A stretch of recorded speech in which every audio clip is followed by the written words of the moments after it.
tout vous dire, la personne qui me parle le plus dans le film et qui me touche véritablement dans le film, c'est pas Kirikou, c'est la sorcière en fait. Le cheminement de la sorcière, c'est hyper intéressant. Pourquoi est-elle si méchante? Pourquoi est-elle devenue la sorcière, etc. Ça nous parle à tous.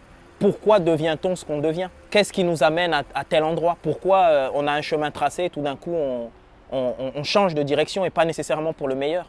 C'est un conte. Donc un conte a les apparences j'ai envie de dire, de l'accessibilité, mais en vérité, il se joue des choses hyper complexes à l'intérieur. Je suis Kirikou, qui sait ce qu'il veut.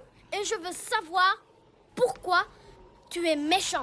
Misérable crapaud! Je devrais te croquer sur le champ, mais tu es vraiment trop petit pour m'intéresser. Il y a un regard qui a été construit sur l'Afrique et sur les Noirs de manière générale. Et nous autres artistes, et je pense que c'est ce qui est fait là dans ce film, c'est de déconstruire un regard en fait.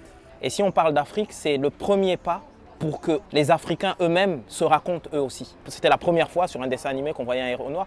Et encore une fois, pour moi, ce n'est que le début de quelque chose.